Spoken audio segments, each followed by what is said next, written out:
Bismillahirrahmanirrahim. Assalamualaikum warahmatullahi wabarakatuh. Waalaikumsalam.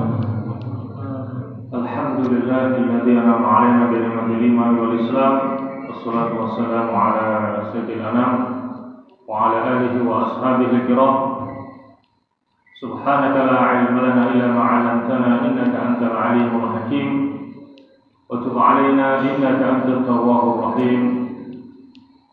Allahumma hab lana qawlan sadiqan wa 'amalan salihan wa farajan 'ajila ya arhamar rahimin. Jamaah salat subuh Masjid Mu'minah yang dirahmati oleh Allah, syukur alhamdulillah. Allah senantiasa kita panjatkan kehadirat Allah Subhanahu wa taala atas limpahan rahmat, taufik serta hidayah juga nikmat kesehatan dan kesempatan, sehingga dengan itu semuanya pada pagi hari ini kita bisa melaksanakan sholat subuh berjamaah. Kemudian kita teruskan dengan saling nasihat menasihati dalam kebenaran dan kesabaran. Harapan kita semoga niat dan langkah baik kita akan diterima oleh Allah Subhanahu wa taala. Amin amin ya rabbi wasayyid. Jamaah sekalian yang dirahmati Allah, pada kajian Islam tematik pagi hari ini, tema yang akan kita angkat ke permukaan adalah masalah sedekah, keutamaan dan variannya. Varian artinya macam-macam ya.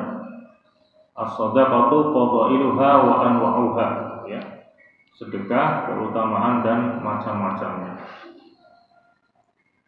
Baik, sebelum kita bicarakan tentang apa itu keutamaan dan macam sedekah, kita awali dengan muqaddimah dengan menyampaikan beberapa ayat maupun hadis yang dalamnya terkandung perintah agar kita banyak melakukan infak ataupun sedekah. Yang pertama adalah firman Allah Subhanahu wa taala dalam surah Ibrahim ayat 31. Allah memerintahkan Nabi-Nya Muhammad sallallahu alaihi wasallam dengan firman-Nya, "Qul," katakanlah wahai Muhammad, li'ibadiyalladzina amanu, kepada hamba-hambaku yang beriman, termasuk kita. Yang pertama, yuqimus sholata, hendaknya mereka mendirikan sholat. Artinya lebih dari sekedar hanya melakukan sholat. Yang diperintahkan adalah untuk mendirikan sholat, bukan untuk melaksanakan sholat. Kemudian yang kedua, wa yunfiqu, dan hendaknya mereka menginfakkan mimma razaqnakum, sebagian dari apa yang telah kami rezekikan kepada mereka. Hanya sebagian, mimma, bukan semuanya. Kita diperintah untuk menginfakkan sebagian dari apa yang telah Allah berikan kepada kita, sirran, baik dengan cara sembunyi-sembunyi, wa alaniyatan, maupun dengan cara terang-terangan. Min qabli ayyatiya yaumun, sebelum datangnya hari. Maksudnya adalah di sini hari kiamat, di mana pada hari kiamat itu la bai'un fihi wala khilal. Pada hari kiamat sudah tidak ada lagi transaksi jual beli. Artinya kita sudah tidak lagi bisa transaksi jual beli dengan Allah. Kalau mau mengadakan transaksi jual beli dengan Allah ya sekarang ini, ketika kita masih hidup. Sebelum datangnya hari kiamat kita bisa banyak melakukan transaksi jual beli dengan Allah. Ya, dengan berbagai macam ibadah dan kebajikan yang kita kerjakan, itu sesungguhnya adalah transaksi jual beli kita dengan Allah Subhanahu wa taala.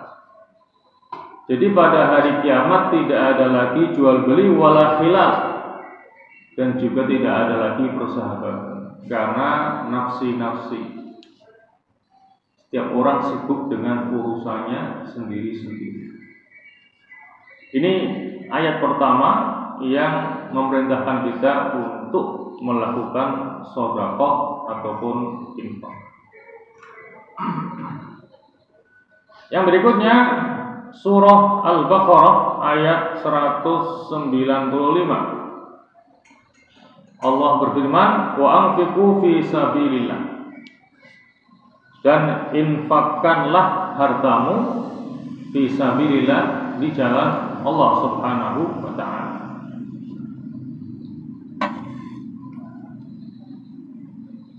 Kalau bicara tentang masalah sabilillah, tentunya cakupannya sangat luas sekali. Ya, tidak hanya berkaitan dengan masalah perang.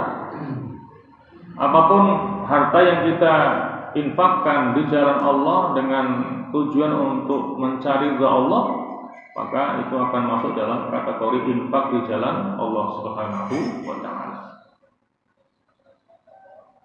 Berikutnya surat Al-Baqarah ayat 254.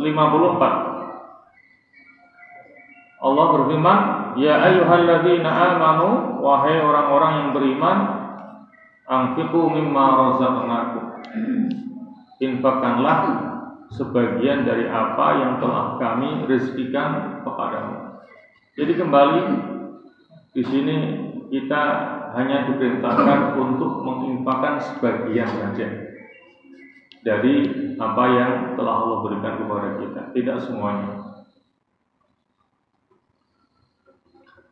Kemudian yang berikutnya surah Al-Baqarah ayat 267. Allah menyatakan, ya ayyuhalladzina amanu, wahai orang-orang yang beriman, anfiqu min thayyibati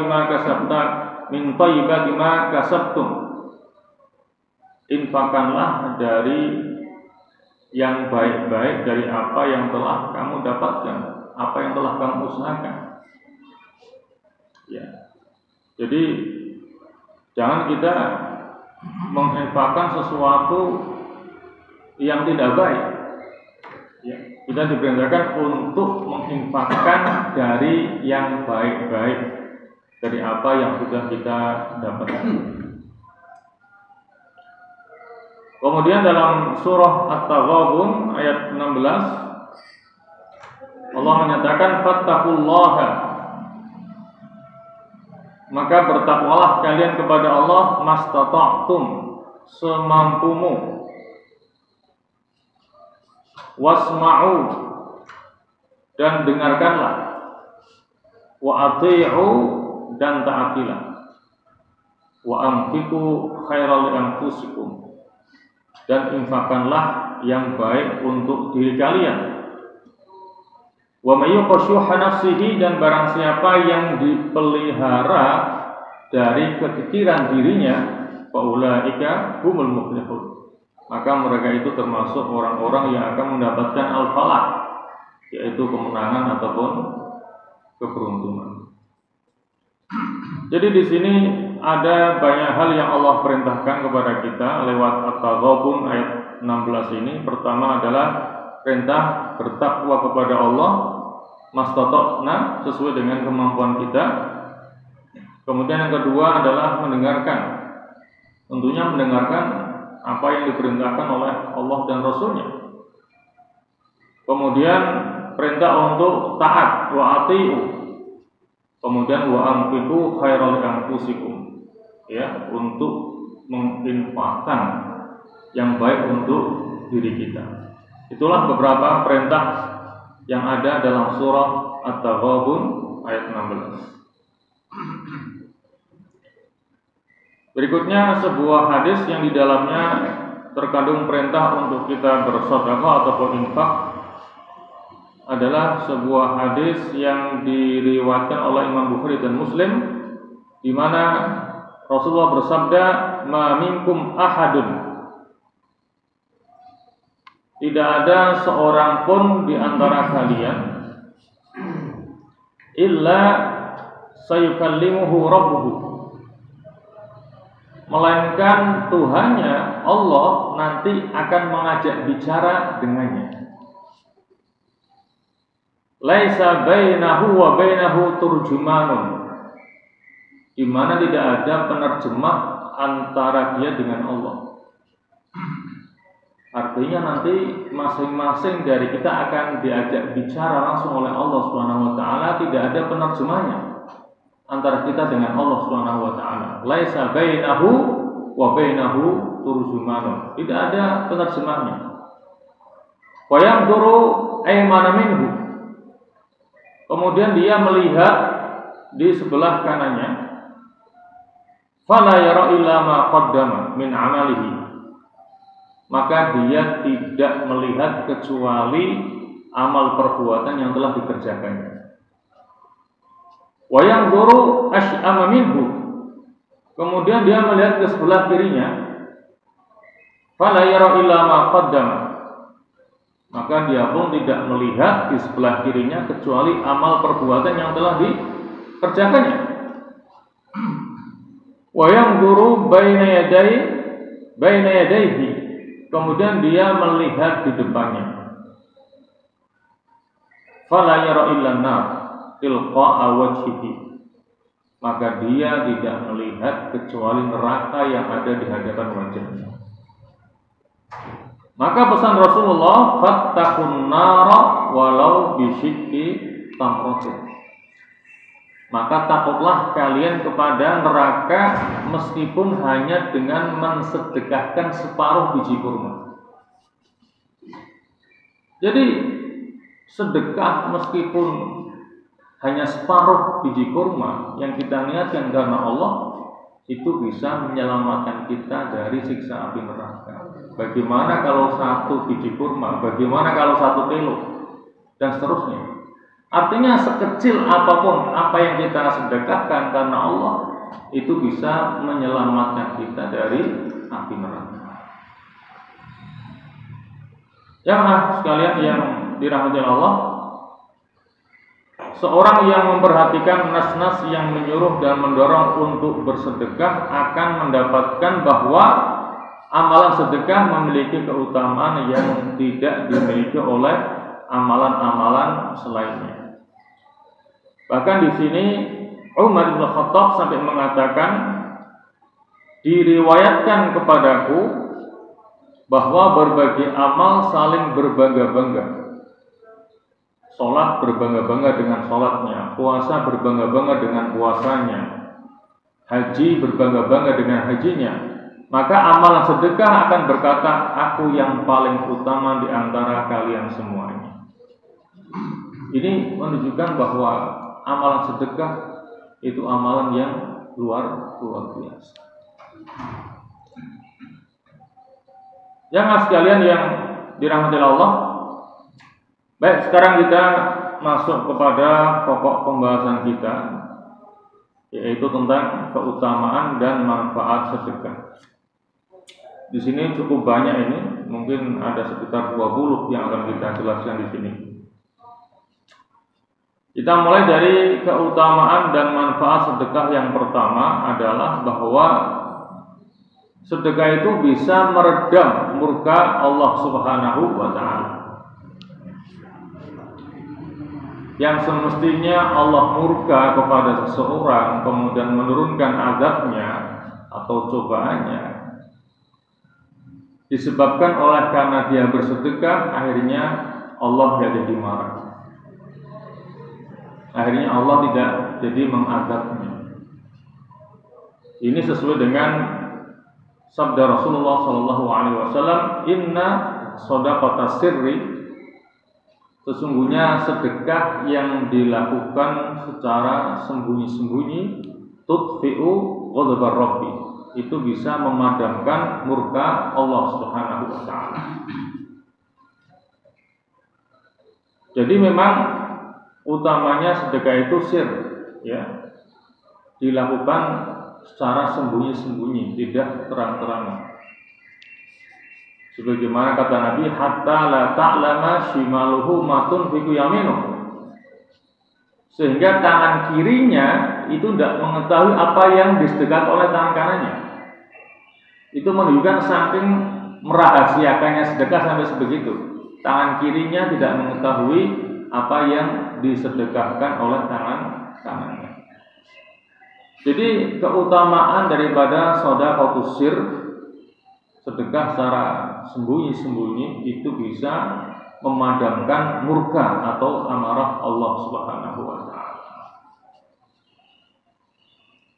Maka ini mengandung makna bahwa orang yang banyak melakukan sedekah, maka dia akan dijauhkan dari murka atau amarah Allah Subhanahu wa taala.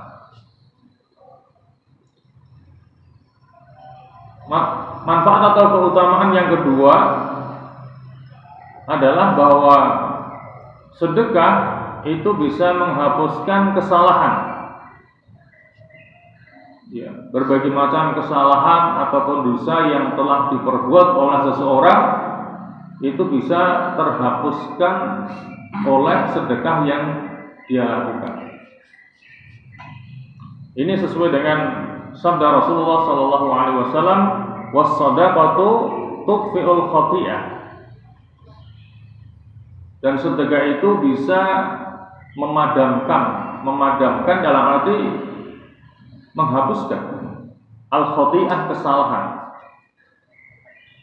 Digambarkan seperti apa? Kama yudfi'ul ma'u an-nar, sebagaimana api memadamkan, sebagaimana air memadamkan api. Itu gambarannya. Jadi sedekah itu bisa menghapus kesalahan ataupun dosa seseorang. Gambarannya sebagaimana air bisa memadamkan api. Oleh karena itulah, kalau kita ingin kesalahan dan dosa kita terhapuskan, maka ya kita harus memperbanyak sedekah. Karena di antara fungsi sedekah adalah akan menghapus dosa dan kesalahan-kesalahan kita.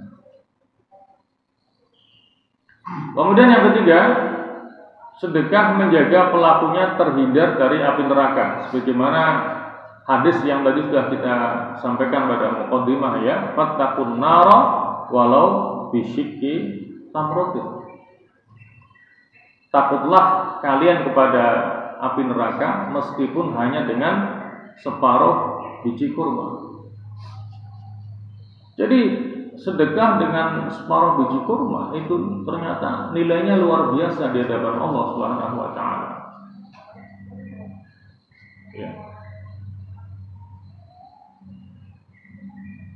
Disabdakan dalam sebuah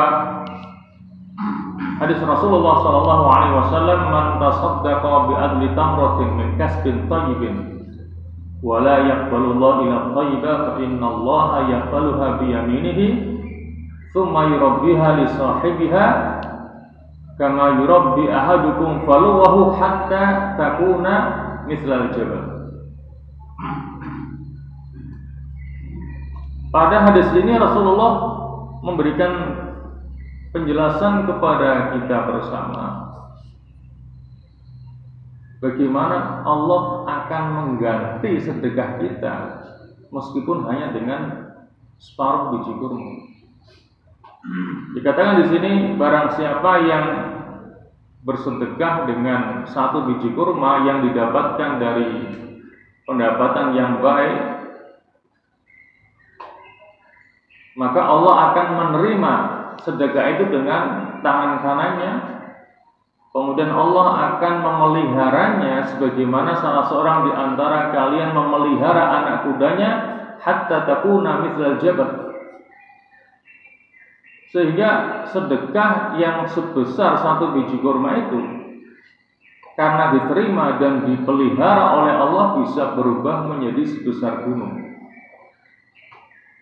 Bayangkan, sedekah satu biji kurma, tapi dengan catatan didapatkan dari pendapatan yang halal dan baik, karena diterima Allah, itu bisa berubah menjadi sebesar gunung. Artinya berapa kali lipat Allah akan mengganti sedekah kita.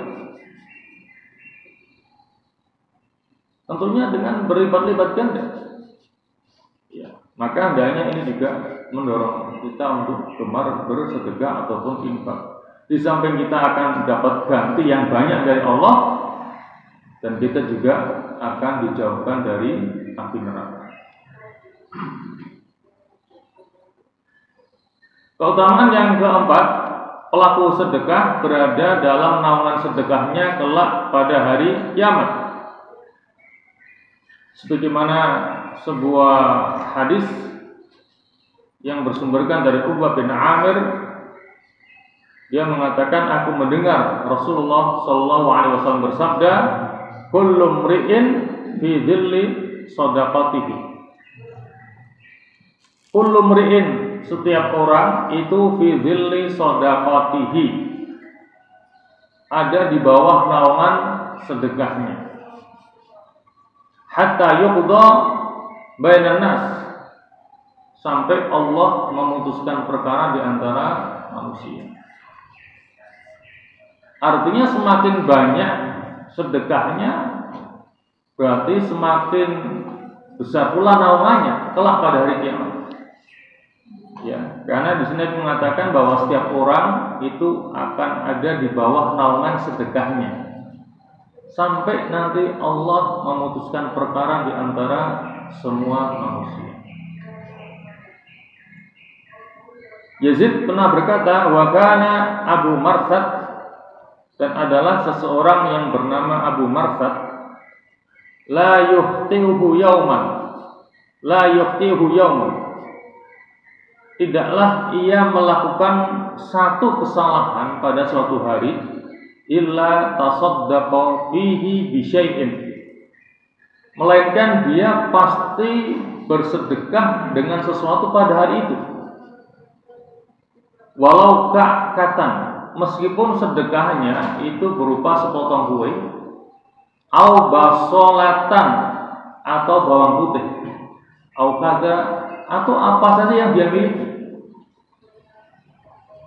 Jadi kalau pada hari itu dia merasa telah melakukan kesalahan, maka untuk menebusnya hari itu dia harus sedekah dengan apa yang dia miliki.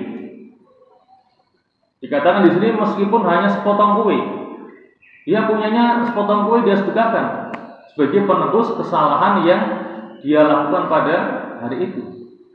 Au basolatan, ya, kalau kita lucu ya, sedekah dengan bawang putih. Memang itu yang dia punya, bawang putih, ya dia sedekah dengan bawang putih.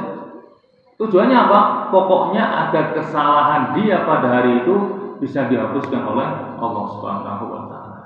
Itulah yang dilakukan oleh Abu Marsad sebagaimana yang dilakukan oleh Yazid. Saking tingginya semua kesalahan dia pada hari itu akan dihapuskan, akan dimaafkan oleh Allah Subhanahu wa Ta'ala. Sekarang keutamaan yang kelima, pada amalan sedekah terkandung penawar untuk berbagai macam jenis penyakit jasmani. Ya. Jadi sedekah yang dilakukan oleh seseorang itu bisa menjadi wasilah perantara untuk kesembuhan dari penyakit jasmani. Sabda Rasulullah sallallahu alaihi wasallam, dawu mardhakum bisadaqah, obatilah orang-orang sakit di antara kalian bisadaqati, dengan melakukan sedekah.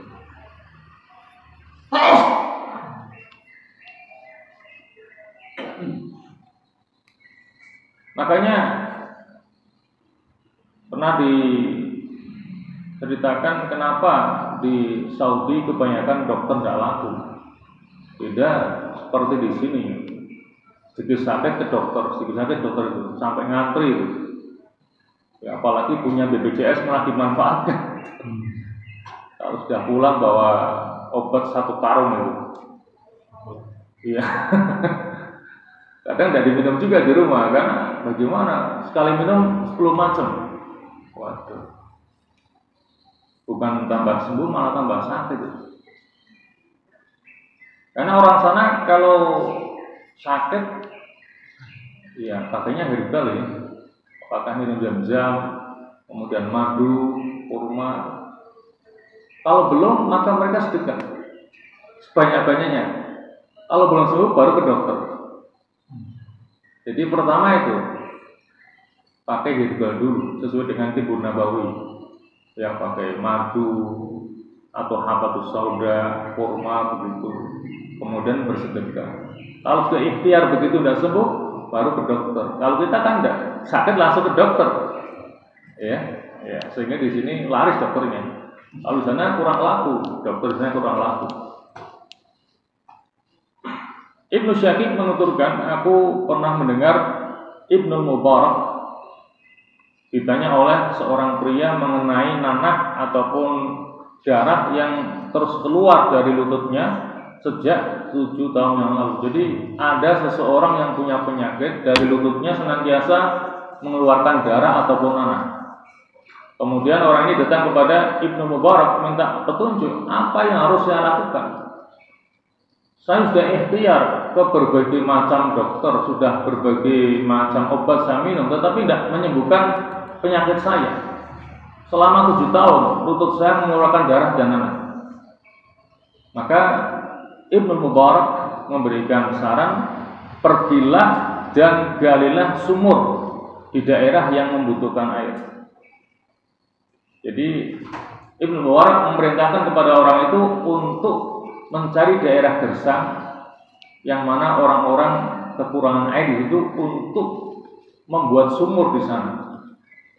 Maka dengan sungguh dan berharap di sana akan muncul mata air, dan dengan usaha itu dapat menghentikan darah yang keluar dari lututnya. Ternyata ketika dia melaksanakan anjuran daripada Ibnu Mubarak, ya, membuatkan sumur di daerah yang gersang, ternyata penyakitnya diangkat oleh Allah Subhanahu wa taala. Setelah dia menderita penyakit itu selama 7 tahun, berbagai macam obat tidak bisa menyembuhkannya. Ternyata dengan sedekah membuatkan sumur di daerah yang memang butuh sumur, dia disembuhkan oleh Allah dari penyakit jasmani. Ya mas sekalian yang dirahmati Allah, keutamaan yang keenam, sedekah ini juga bisa sebagai penawar berbagai macam penyakit hati. Kalau tadi adalah penyakit fisik, ya, sekarang adalah sebagai obat atau penawar berbagai macam penyakit hati. Sabda Rasulullah SAW, "Idza aradta," jika engkau ingin talyina qalbika, untuk melembutkan hatimu. Ya. Jadi cara untuk melembutkan hati seseorang, maka perintah Nabi, fa'at'im al-miskina, maka berilah makan kepada orang miskin. Wamsah ra'sal yatim, dan usaplah kepala anak yatim. Ya. Artinya dengan bersedekah, memberikan bantuan atau makanan kepada orang yatim, kepada orang miskin, kemudian mengusap kepala anak yatim, tentunya bukan sekedar mengusap toh, ya. Kalau sekedar mengusap toh, ya tidak mau itu. Ya, artinya perhatian, ngasih bantuan kepada anak yatim. Jadi ini hanya simbolis, tetapi kan kebanyakan begitu, cuma diusap-usap tapi tidak dikasih apa-apa. Jadi mengusap kepala anak yatim itu menunjukkan adanya kepedulian, peduli kepada anak yatim, ya, peduli kepada nasibnya, kemudian mau membantunya. Jadi ngasih makan kepada orang miskin, kemudian perhatian kepada anak yatim, itu bisa melunakkan hati seseorang yang keras. Maka ini mengandung arti bahwa sedekah itu bisa sebagai penawar berbagai macam penyakit yang ada di dalam hati.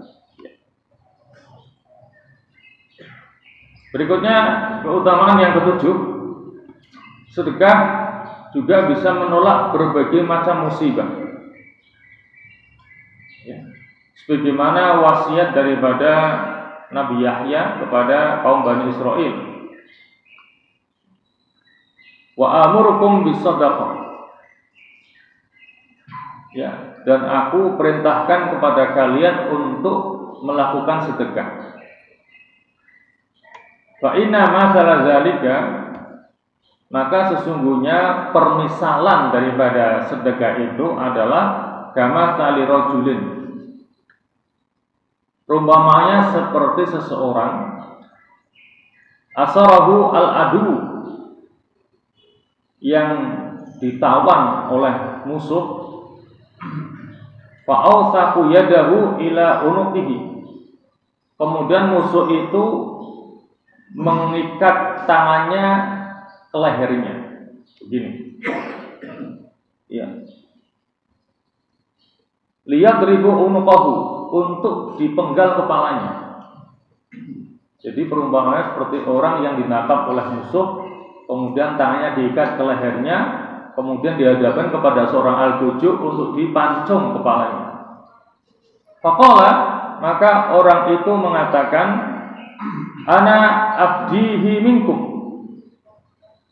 Orang tadi yang akan dieksekusi mengatakan, saya menebus diriku dari kalian, bil qalili wal katsir, dengan memberikan imbalan baik sedikit maupun banyak. Setelah dia ngasih imbalan kepada musuhnya, fafada nafsahu minhum, maka dia bisa menebus dirinya dari mereka. Akhirnya apa?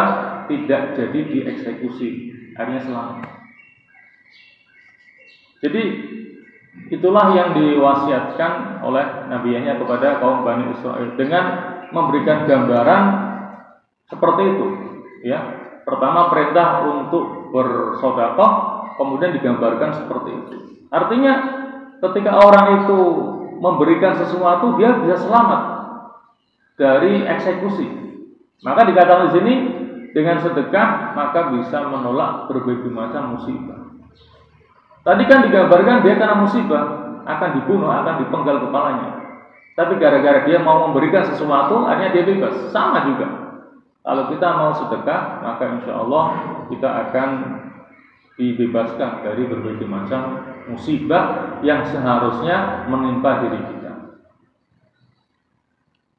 Ya mas sekalian yang dirahmati Allah, kemudian keutamaan yang ke-8, bahwa seorang hamba baru bisa sampai pada hakikat kebajikan yang sejati melalui amalan sedekahnya. Ini sebagaimana firman Allah dalam surah Ali Imran ayat 92. Lan tanalul birra, ya, kalian sekali-kali tidak akan pernah mendapatkan albir, kebaikan yang sempurna, hatta tunfiqu mimma tuhibbun, sampai kalian menginfakkan sebagian dari apa yang kamu sukai. Wa ma tunfiqu min syai', dan tidaklah kalian menginfakkan sesuatu, fa innallaha bihi alim, maka sesungguhnya Allah mengetahuinya. Jadi ini merupakan sedekah yang utama. Kita bisa mensedekahkan sesuatu yang paling kita cintai, itu yang berat. Kadang kita memberikan sesuatu yang sudah tidak kita butuhkan. Ya, ini kita bisa memberikan sesuatu yang paling kita cintai kepada orang lain.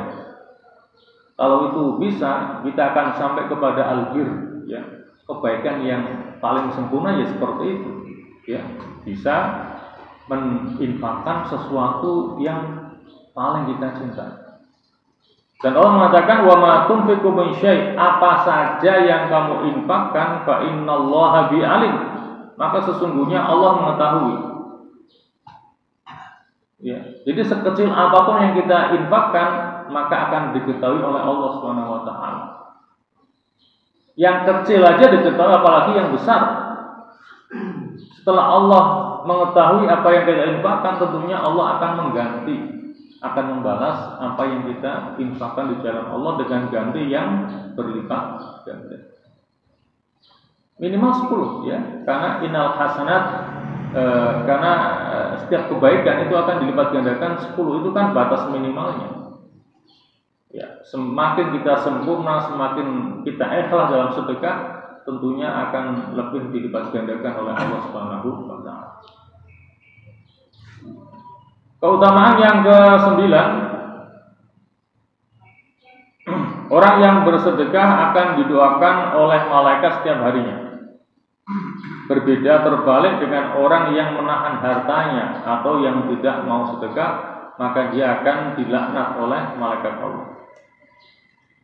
Ini dijelaskan dalam sebuah hadis Rasulullah sallallahu alaihi wasallam, "Ma min yaumin yusbihul ibadu fihi."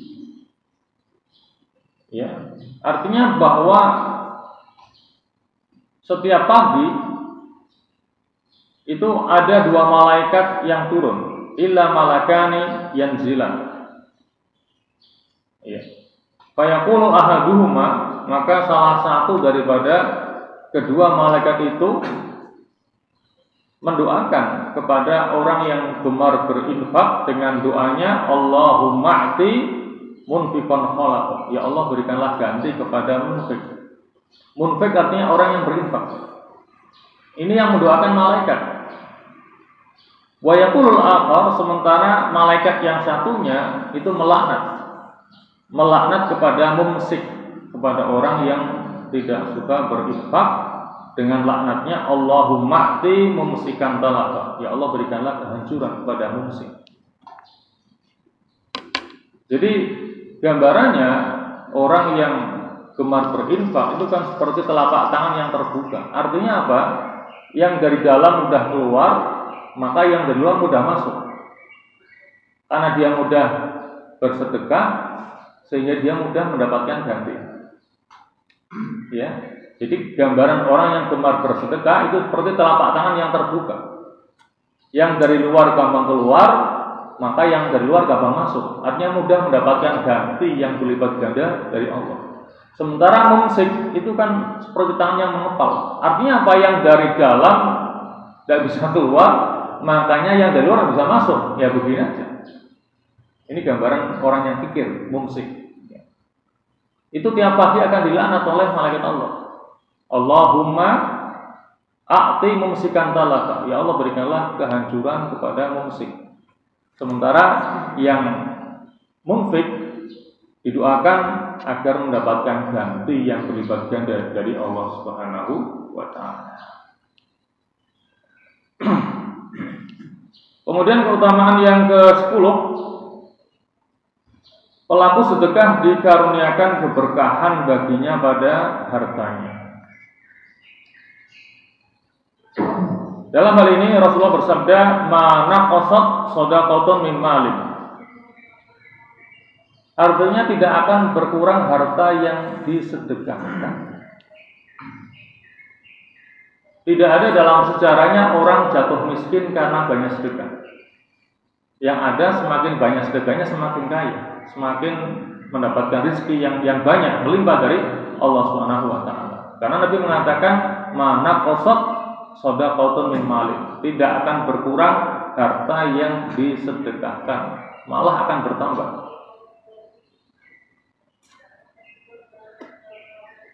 Ini sebagai buktinya, ya, kisah Abdurrahman bin Auf dengan kurma busuk. Ya, mungkin jenengan pernah mendengar kisah ini. Jadi setelah pulang dari perang Tabuk, itu banyak para sahabat, ya, yang akhirnya kurma yang mereka miliki pada busuk. Ya, kan mungkin fokus berperang, tidak ngurusi kurmanya, sehingga pulang dari perang Tabuk banyak kurma-kurma mereka yang busuk. Dan ternyata Abdurrahman ini pernah mendengar sabda daripada Rasulullah yang mengatakan bahwa Abdurrahman bin Auf itu sahabat yang paling terakhir akan masuk surga, gara-gara dia orang yang miliarder. Gara-gara dia orang yang kaya, nanti masuk surganya paling terakhir, dan itu menyebabkan dia bersedih. Dia tidak mau. Gara-gara kekayaannya, akhirnya dia terakhir masuk surganya. Dia tidak mau. Karena Nabi juga pernah menyatakan perbandingan jarak masuk surga antara yang kaya dengan yang miskin itu setengah hari akhirat. Mungkin kita berpikir, oh tidak apa-apa paling setengah hari. Bukan. Setengah hari akhirat itu 500 tahun di dunia. Karena sehari di akhirat sama dengan 1000 tahun di dunia. Jadi jaraknya itu kalau yang miskin sudah masuk surga, yang kaya 500 tahun kemudian baru masuk surga. Karena setengah harinya akhirat itu sama dengan 500 tahunnya dunia. Akhirnya Abdurrahman berpikir bagaimana caranya agar dia jadi orang miskin. Maka apa? Dia memborong semua kurma busuk itu, dihabiskan uangnya biar miskin dengan cara memborong semua kurma busuk. Yang namanya kurma busuk ya mungkin akan dibuang. Yang penting dia bisa membantu para sahabat itu biar tidak rugi. Karena meskipun kurma busuk dibeli dengan harga yang normal, sehingga para sahabat merasa senang, tidak jadi merugi karena kurma busuknya telah dibeli oleh Abdurrahman bin Auf. Tetapi Allah bergerak yang lain. Ternyata datang utusan dari negeri Yaman. Di Yaman telah terjadi wabah penyakit di mana obatnya adalah makan kurma busuk. Cari tahu ternyata yang punya stok banyak kurma busuk adalah Abdurrahman bin Auf. Dan dia berani membeli 10 kali lipatnya. Bayangkan. Akhirnya niatnya jadi miskin malah tambah kaya raya. Ya bayangkan, dia beli kurma busuk dengan harga wajar, dibeli dengan harga 10 kali lipat oleh penguasa Yaman pada waktu itu untuk mengobati taun yang mewabah di negeri Yaman. Ini kisah orang miskin malah jadi kaya raya. Itulah kisah Abdurrahman bin Auf dengan kurma busuk. Dan ini sebagai bukti ya bahwa tidak akan berkurang harta yang disedekahkan. Niatnya ingin berkurang jadi miskin malah ditambah oleh Allah Subhanahu wa taala. Jamaah sekalian, keutamaan yang ke-11, tidak ada harta yang tersisa bagi pemilik harta melainkan apa yang telah disedekahkannya.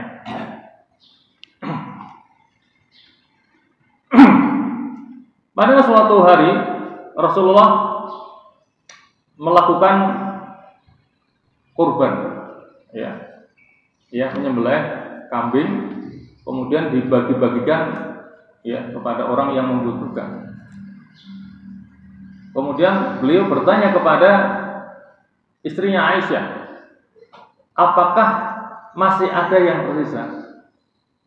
Maka Aisyah mengatakan, ma baqiya minha illa katifuha. Tidak ada lagi yang tersisa kecuali bagian pundaknya atau sampilnya. Ya, jadi kambing yang sudah disembelih sudah dibagi-bagikan semuanya. Yang tersisa, kata Aisyah, tinggal sampilnya. Ternyata apa kata Nabi? Nabi mengatakan baqiya kulluha illa katifiha. Tidak seperti itu. Justru yang masih tersisa itu yang sudah dibagikan. Yang habis itu yang sampil itu. Karena yang tersisa itu yang akan dimakan, jadinya kotoran, itu habis. Tetapi yang disedekahkan itu yang masih akan ada. Jadi ternyata jawabannya berbeda. Menurut versinya Aisyah sudah habis semuanya, kan sudah dibagikan, yang tinggal cuma sampelnya. Kata enggak. Yang sudah dibagikan itu yang masih ada. Yang habis ini yang sampel ini kan akan kita makan. Paham ya? Iya. Jadi apa yang kita makan itu yang habis, tetapi apa yang kita sedekahkan tidak pernah habis. Karena itu merupakan celengan pahala buat kita. Ya. Jadi dari kisah ini akan memperjelas ya kepada kita semuanya bahwa apa yang kita sedekahkan itulah yang masih tersisa, yang masih akan kita temukan kembali pahalanya. Tapi apa yang kita makan ya itulah yang habis, karena akan jadi kotoran. Ya mas sekalian, kemudian keutamaan yang ke-12, Allah melipat gandakan ganjaran bagi orang yang bersedekah. Ini diantaranya dijelaskan dalam surah Al-Hadid ayat 18. Allah menyatakan innal musaddiqina wal musaddiqat. Sesungguhnya orang-orang yang bersedekah baik laki-laki maupun perempuan. Wa aqradullaha qardan hasana. Dan mereka menghutangi Allah dengan hutang yang baik. Ya, jadi kalau kita bersedekah di sini Allah memberikan gambaran seakan-akan kita menghutangi Allah dengan hutang yang baik. Fayudha'afu lahum, maka Allah akan melipat gandakan pembayarannya. Walahum ajrun karim, dan bagi mereka pahala yang mulia. Ya. Kalau kita menghutangi orang, kadang kita suka dibuat dongkol ya, ditagih enggak nyaur-nyaur itu. Ya maklum karena dia hutangnya banyak. Ya di bank ini belum lagi sama orang, sehingga kalau kita ngutangi kepada manusia seringkali kita dibuat dongkol itu. Bisa jadi malah tidak kebayar hutangnya.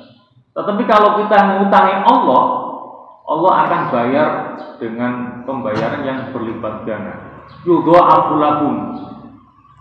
Jadi kalau kita bersedekah ataupun infak, di sini Allah memberikan gambaran seakan-akan kita ngutangi Allah. Dan kalau kita ngutangi Allah dengan sedekah kita, maka Allah akan membayarnya dengan berlipat-lipat ganda. Walahum ajrun karim. Jadi balasan yang berlipat ganda itu di dunia. Ya, Allah akan ganti yang berlipat ganda. Nanti di akhirat akan mendapatkan pahala yang karim, yang mulia. Juga dalam Al-Baqarah ayat 245 Allah mengatakan man dzalladzi yuqridullaha qardan hasana. Barang siapa yang menghutangi Allah dengan hutang yang baik, fa yudha'ifa lahu adha'afan katsira. Ya, maka Allah akan membayarnya dengan berlipat ganda. Wallahu yaqbidu wa yabsutu. Dan Allah itu yang menyempitkan dan melapangkan rezeki. Ya. Jadi itu urusan Allah. Ada yang dibuat miskin, ada yang dibuat kaya. Itu adalah hak Allah. Kita tidak boleh protes. Kenapa saya miskin dia kaya? Tidak boleh. Dan Allah mengatakan wallahu yaqbidu wa yabsutu. Jadi Allah itu yang menyempitkan rezeki seseorang, juga yang meluaskannya. Ya, itu hak prerogatif Allah Subhanahu wa taala. Wa ilaihi turja'un, dan hanya kepada Allah kalian akan dikembalikan. Jamaah sekalian yang dirahmati Allah, kemudian keutamaan yang ke-13. Orang yang sedekah akan dipanggil dari arah pintu khusus dari pintu-pintu surga, yaitu pintu yang disebut dengan pintu sedekah. Sebagaimana yang kita ketahui, surga itu punya 8 pintu. Orang yang gemar bersedekah nanti akan dipanggil dari pintu yang namanya babus shadaqah, ya, pintu sedekah. Dalam hal ini ada sebuah hadis Rasulullah yang sumbernya dari sahabat Abu Hurairah, di mana Rasulullah bersabda, "Man anfaqa zawjaini fi sabilillah nudiya fil jannah ya Abdullah hadza khairun." Man anfaqa zawjaini, barang siapa yang menginfakkan sepasang barang. Di sini tidak sebutkan barangnya apa, berarti umum ya. Pokoknya orang yang menginfakkan zawjaini, sepasang barang. Fi sabilillah, di jalan Allah, nudiya fil jannah. Ya, nanti dia akan dipanggil di surga, ya Abdullah, wahai Abdullah, hadza khairun, pintu ini baik bagimu. Silakan masuk lewat pintu ini. Faman kana min ahli shalah, barang siapa yang termasuk ahli sholat, ya, sholatnya beres, karena ada yang bolong-bolong, tepat waktu, berjamaah, belum lagi sholat sunnahnya, du'ya min babis sholat, maka orang itu akan dipanggil lewat pintu sholat, dipersilakan masuk surga lewat pintu yang namanya babus sholat, pintu sholat. Wa man kana min ahli jihad, dan barang siapa yang termasuk di antara ahli jihad, du'iya min babil jihad, maka dia akan dipanggil lewat pintu jihad, silakan masuk. Anda seorang mujahid, silakan masuk lewat pintu jihad. Nah, wa man kana min ahli shadaqah, dan barang siapa yang termasuk ahli sedekah, du'iya min babil shadaqah, maka dia akan dipanggil dari pintu sedekah. Dipersilakan. Anda semasa hidupnya banyak sedekah, silakan masuk surga lewat pintu sedekah. Wa man kana ahli siyam, dan barang siapa yang ahli berpuasa, du'iya min babi ar-rayyan, ya, maka dia akan dipanggil untuk masuk lewat babur rayyan. Itu pintu khusus bagi orang yang gemar berpuasa, namanya babur rayyan, pintu ar-rayyan. Faqala Abu Bakrin, maka Abu Bakar As-Siddiq berkata, ya Rasulullah, ma ala man yud'a min hadhi ababi min darurah. Adakah seseorang yang akan dipanggil dari pintu-pintu yang penting ini? Fahal yud'a ahadun min hadhil abwabi kulliha. Ya, apakah ada kira-kira orang yang akan dipanggil oleh semua pintu itu? Jadi semua pintu surga memanggil dia. Pintu sholat manggil dia, pintu puasa manggil dia, pintu sedekah manggil dia, pintu jihad manggil dia. Jadi dirindukan oleh semua pintu surga, dipersilakan masuk. Nabi mengatakan qala na'am, ya ada. Ada orang yang nanti akan dipanggil oleh semua pintu surga. Wa arju an takuna minhum, dan aku berharap kamu wahai Abu Bakar termasuk di antara mereka. Memang layak, ya. Abu Bakar As-Siddiq layak dipanggil dari semua pintu karena dia ahli sholat, apalagi sedekah. Luar biasa Abu Bakar As-Siddiq, ya. Juga ahli jihad, ahli puasa, semuanya. Jadi Nabi mendoakan semoga Abu Bakar As-Siddiq dipanggil oleh semua pintu surga, karena semuanya merindukan agar beliau masuk dari semua pintu itu. Ya, nanti terserah kepada dia mau pilih masuk pintu yang mana, ya. Baik, mungkin kita tambah satu lagi, ya. Jadi ini cukup panjang pembahasannya, mungkin butuh kepada 2 kali pertemuan mungkin kita tuntaskan, ya, satu keutamaan lagi, karena semuanya ada 20, ini baru 14 ini. Keutamaan dan manfaat sedekah. Yang ke-14, tidaklah amalan sedekah itu jika berkumpul dengan amalan puasa, mengantarkan jenazah, serta menjenguk orang sakit pada suatu hari yang bersamaan, melainkan demikian itu menjadikan pelakunya masuk surga. Ini dijelaskan dalam sebuah hadis Rasulullah SAW yang sumbernya dari sahabat Abu Hurairah. Nabi bersabda atau bertanya kepada para sahabatnya, man asbaha minkum al-yawma sha'iman. Nabi bertanya kepada para sahabatnya, siapakah di antara kalian yang pagi hari ini berpuasa? Qala Abu Bakrin radhiyallahu anhu, ana.